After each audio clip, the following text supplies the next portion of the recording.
साथियों, चर्चा पौड़ी के दूसरी कड़ी में मेरे साथ हैं गुलाटी जी।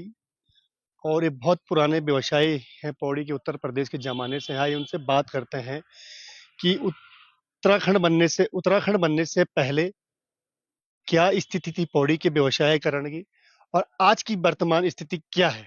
स्वागत है ये तो गुलाटी जी आपका मेरे हिमालय प्लस में। धन्यवाद खंडूड़ी जी। गुलाटी जी, अगर बात करें कि आप कब से यहाँ पे पौड़ी में बिजनेस कर रहे हैं, और उस समय से लेकर के और वर्तमान में क्या स्थिति है पौड़ी की? मेरा जन्म भी पौड़ी का है। मैं 1978 से काम कर रहा हूँ। लेकिन पहले पौड़ी में व्यवसाय बहुत बढ़िया था। और जब से उत्तराखंड बना है तब से व्यवसाय पलायन ज़्यादा हो गया है। पलायन का कारण पौड़ी में न तो शिक्षा है न हेल्थ है। अगर यहाँ अच्छे डॉक्टर नहीं है, आपके बच्चे ने हाई स्कूल इंटर करा है कोई कोर्स के लिए, आप बाहर जाएंगे। और इसलिए पलायन ज़्यादा हो रहा है। यहाँ तक कि व्यापारी जा रहे हैं, कर्मचारी जा रहे हैं, रिटायरमेंट वाले जा रहे हैं। और कई रिटायरमेंट ऐसे होते हैं कि 2 साल रह गए, 3 साल रह गए, पहले ही मकान ढूंढते हैं वो बनाना कि देहरादून बसना है जी। देहरादून सुविधा सब कुछ है। पौड़ी में अगर एजुकेशन होती तो सब चीज़ होता।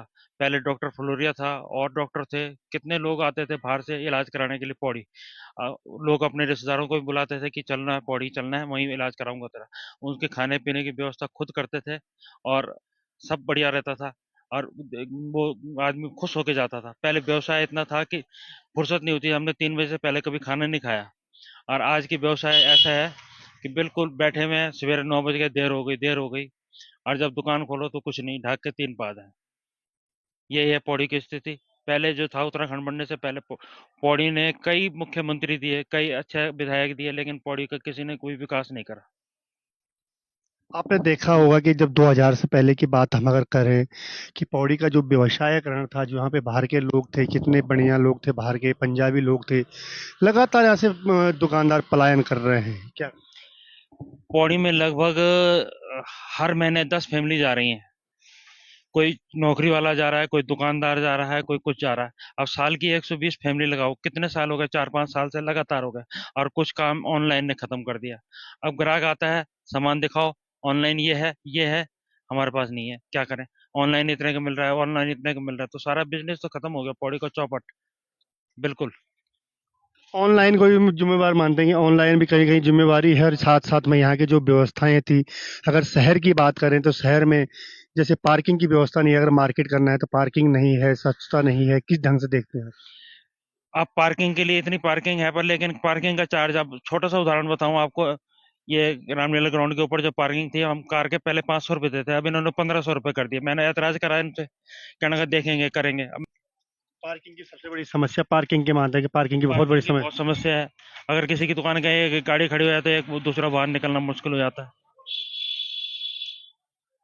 यहाँ से लगभग अभी तक देखे होंगे कि कितने जो यहाँ पे आपके साथ के जो पुराने यहाँ पे दुकानदार थे, जो बढ़िया लोग पंजाबी लोग थे, वो कितने लोग यहाँ से पलायन कर गए?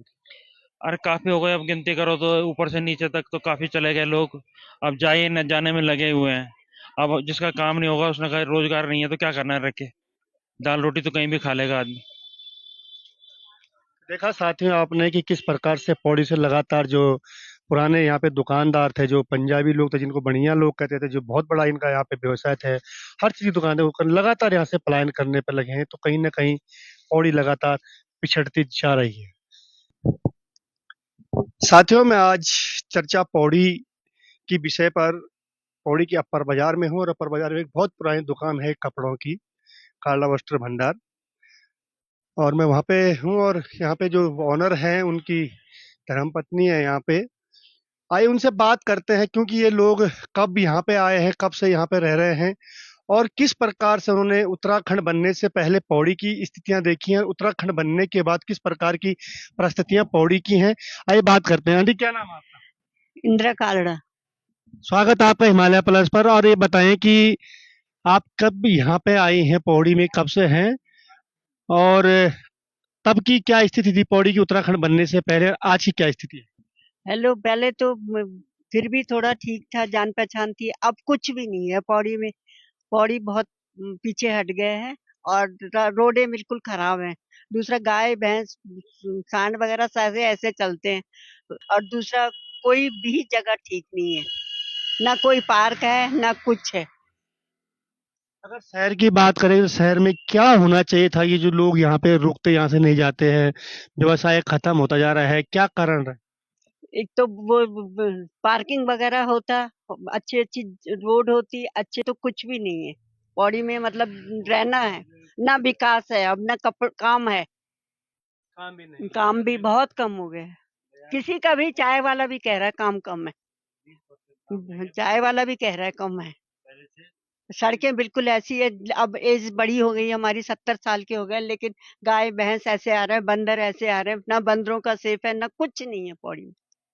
आवारा गायों से बहुत परेशान है। बहुत आवारा गांव से परेशान है, सांडों से परेशान है मेन। उनके लिए कुछ किया जाए, जो उनके लिए बनाया जाए, जो वो अलग कहीं रहे, लोग रहे, या रोडों में साइड में जनता को जाने का हो बिल्कुल। वो आगे स्कूटर है, पीछे गाड़ियां हैं, मतलब आदमी पौड़ी में कुछ नहीं हुआ, खड्डे हैं, एक बहुत कुछ नहीं है। देखा, आप कह रही हैं आंटी कि किस प्रकार पौड़ी की दुर्दशा हुई है। पौड़ी से हिमालय प्रेस के लिए मैं प्रमोद खंडू।